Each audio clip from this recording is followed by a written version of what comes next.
Voici ce que sont devenus les enfants de Mathieu Kérékou, ancien président de la République du Bénin. Aujourd'hui, vous allez découvrir tous les enfants de Mathieu Kérékou, un homme qui a marqué l'histoire politique du Bénin. Certains de ces enfants que vous connaissez sûrement, et d'autres pas.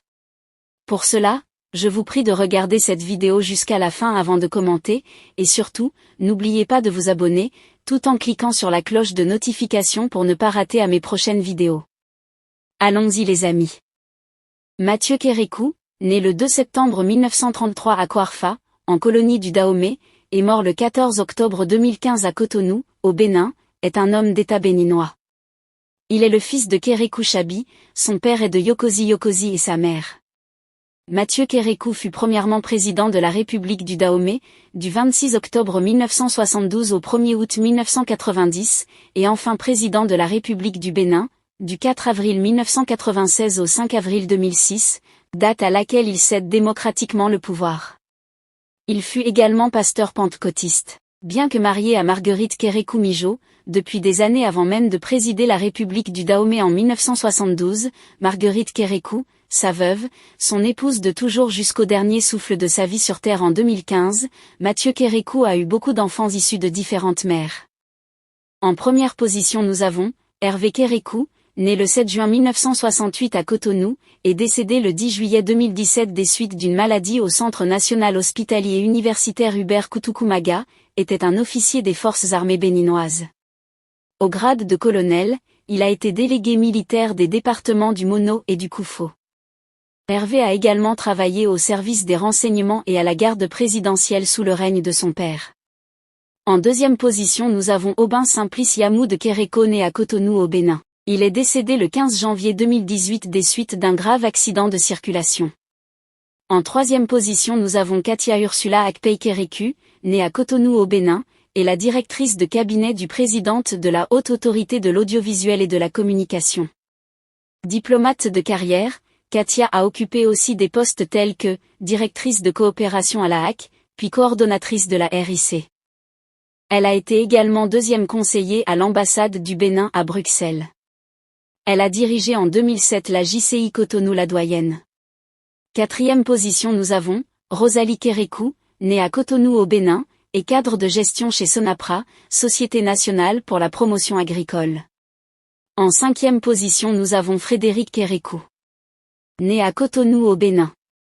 En sixième position nous avons Lambert Kérékou né à Cotonou au Bénin et chef d'entreprise chez Mast Petroleum SA. En septième position nous avons David Kérékou, né à Lomé au Togo, et programmeur chez West African Development Bank. En huitième position nous avons Aziba Kérékou, né à Cotonou au Bénin, a étudié à l'université d'Abomey-Calavi, USC. En neuvième position nous avons Marina Kérékou née à Cotonou au Bénin, a étudié à CESAC Dakar puis à l'université Renmin de Chine. Officiellement mariée, Marina Kérékou habite à Dakar au Sénégal. En dixième position nous avons Jean-Wilfried Kérékou né à Cotonou au Bénin et l'ancien président directeur général de la Société des filles emploi jeunes escortes du Bénin. Il fut également candidat à l'élection présidentielle 2011. En onzième position nous avons Clarisse Kérékou née à Cotonou au Bénin. En douzième position nous avons Modeste Kérékou. Né le 15 août 1976 à Cotonou au Bénin, est un homme politique béninois. Marketeur de formation à la base, il est également titulaire d'un DSS en démocratie et gouvernance, obtenu à la chaire UNESCO des droits de la personne et de la démocratie à l'université d'Abomey-Calavi. Il fut le plus jeune député de la 4e législature et vice-président de l'Union pour la relève. Le 18 juin 2010, Modeste est nommé au poste de ministre de la Jeunesse, des Sports et des Loisirs, et devient ainsi à presque 34 ans, l'un des plus jeunes ministres de la République. Il est depuis le 30 octobre 2017, ministre des PME et de la promotion de l'emploi dans le gouvernement du président Patrice Talon. En 13e position nous avons Moïse Kérékou. Né en août 1979 à Cotonou au Bénin, fit ses études primaires et secondaires à Cotonou où il décrocha son baccalauréat à l'âge de 16 ans au lycée technique Kelibali. Étudiant à l'ex-Institut national d'économie du Bénin, il se manifestait déjà par ses prises de position tranchées en faveur des droits des étudiants. Il s'envola pour le Royaume du Maroc où il obtint 4 ans plus tard à l'École nationale de commerce et de gestion un bachelor en business administration. Il a aussi mené une vie militante à l'étranger, d'abord secrétaire général adjoint de l'Association des étudiants africains de 1997 à 1998, ensuite secrétaire général de 1999 à 2000.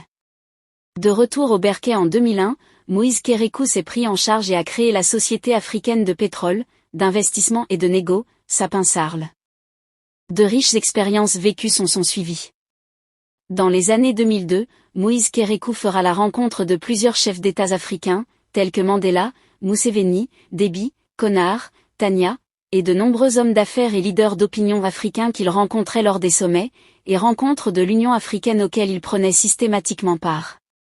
L'un des événements qui l'ont profondément marqué est la poignée de main avec Nelson Mandela au stade de Durban, en Afrique du Sud, lors du sommet extraordinaire de création de l'Union africaine en mars 2002. Ce jour, le sage Mandela prononça ces paroles lourdes de sens: à présent notre mission s'achève. Nous avions pu créer l'Union africaine. Nous vous passons la main et nous espérons que vous serez à la hauteur. En 2004, Moïse se résolut à poursuivre ses études à la prestigieuse Université américaine de Beyrouth, AUB, pour être plus proche du monde arabe dont il avait une passion et apprendre les sciences politiques. C'est en octobre 2009 que Moïse Kérékou décida de faire son entrée en politique après avoir obtenu l'accord et le soutien moral de son père, le général Mathieu Kérékou.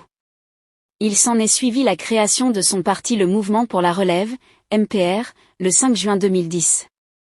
Suite à son entrée en politique, Moïse Kérékou a occupé 2 fonctions. De 2011 à 2013, en tant que conseiller à l'ex-autorité de régulation des postes et télécommunications, et de 2013 à 2016, en tant qu'ambassadeur extraordinaire et plénipotentiaire du Bénin en Turquie, l'ambassadeur Moïse Kérékou a eu des résultats étonnants, hors du commun. Moïse Kérékou siège au conseil d'administration de plusieurs sociétés internationales. Au regard de ses talents et de sa connaissance du monde et des peuples, les mérites professeur Albert Evo Edgeret le nomma ambassadeur de la paix en janvier 2019. Comme si cela ne suffisait pas, il obtint en mars 2019 le prestigieux prix Turbo du livre économique.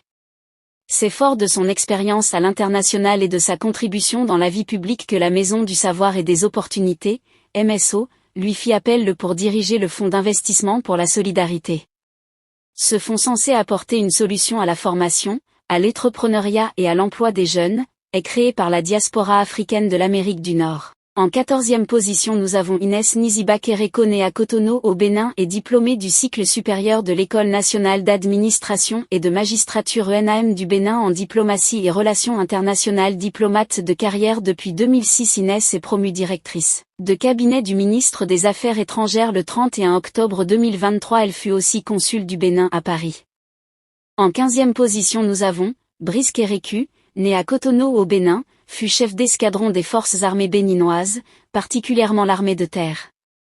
De grade commandant, Brice était en mission des Nations Unies au Congo, avant de rentrer précipitamment au Bénin pour se soigner. Admis au CNHU, Brice a rendu l'âme le 12 mai 2013. Selon des sources proches du dossier, il aurait été empoisonné par des personnes qui lui en voulaient. En 16e position nous avons Noé Kérékou.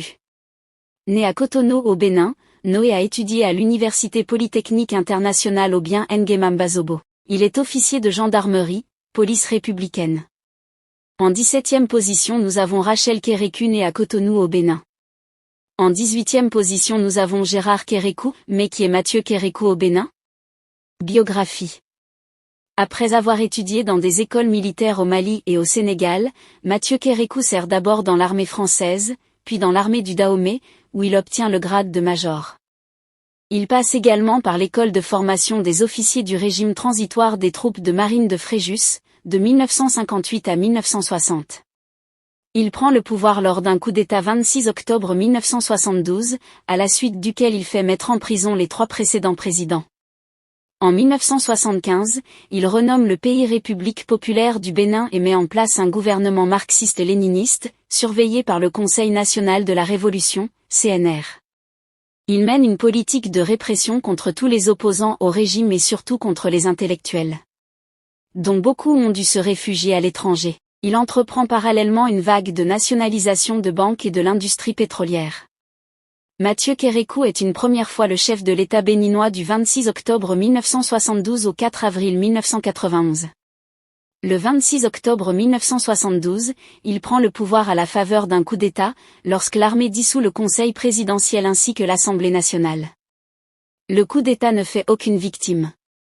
En 1974, il adopte le marxisme-léninisme comme idéologie officielle de gouvernement et fonde le Parti de la Révolution populaire du Bénin, destiné à gouverner en tant que parti unique.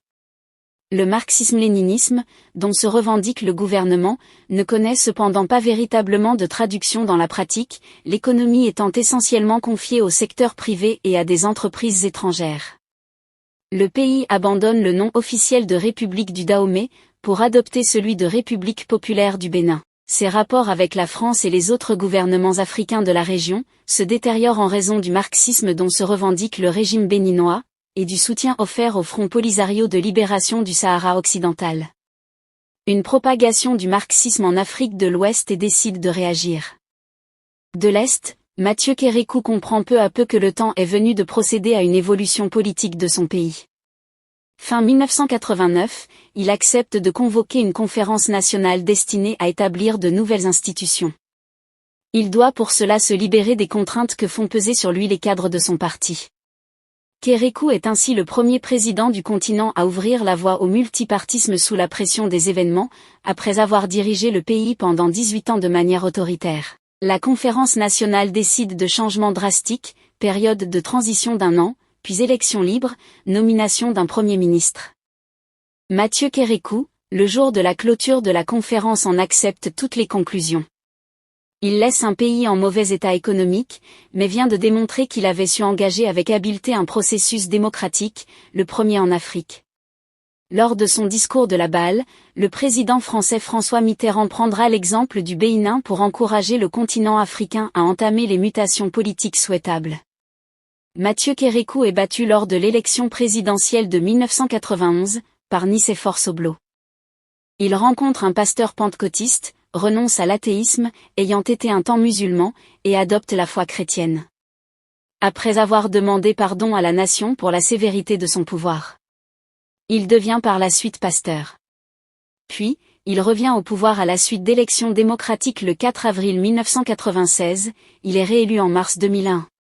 Il n'a pas pu se représenter à la fin de son mandat en 2006. En avril 1996, il rassemble dans la Convention pour le Bénin du futur, une coalition gouvernementale hétéroclite comprenant le Parti du Renouveau démocratique, PRD, du très libéral Adrien Ongbéji, Premier ministre et porte-parole du gouvernement, et le Front de lutte pour une alternative démocratique en Afrique, ADEMA, du social-démocrate Bruno. Durant ses 2 mandats de 1996 à 2006, le président Kérékou a respecté de manière stricte la séparation des pouvoirs. Ainsi, la liberté de presse sous le général Kérékou a permis au Bénin de se hisser au premier rang au niveau africain, et 25e sur le plan mondial. Contrairement à d'autres chefs d'État africains, sous la pression des médias, des intellectuels et de l'opinion publique, Kérékou n'a pas pu modifier la constitution qui limite l'âge auquel il est possible d'accéder à la présidence, ainsi que de briguer plus de 2 mandats. Nicéphore Soblo subit la même contrainte d'âge. Peu avant le scrutin et après les résultats du premier tour, Kérékou a laissé planer un doute sur sa régularité, non confirmé par les observateurs internationaux, ce qui pourrait laisser suggérer quelques réticences de Kérékou à abandonner le pouvoir. Les élections de mars 2006 se déroulent normalement, et l'élection de Thomas Boni a mis fin à 28 années de pouvoir de Mathieu Kérékou. Après avoir quitté ses fonctions en 2006, Kérékou est resté en dehors de la politique et a passé du temps chez lui à Cotonou et Natitingu, dans le nord-ouest du Bénin, sa région natale. Il a subi une crise de santé en 2014 et a été emmené à Paris pour y être soigné. Bien qu'il se soit rétabli, il a continué à souffrir de problèmes de santé et il est décédé au Bénin le 14 octobre 2015 à l'âge de 82 ans. Et voilà les amis, c'est tout pour cette vidéo, laissez-moi vos avis en commentaire, je ne manquerai de vous répondre, et surtout, n'oubliez pas de vous abonner, tout en cliquant sur la cloche de notification pour ne pas rater à mes prochaines vidéos.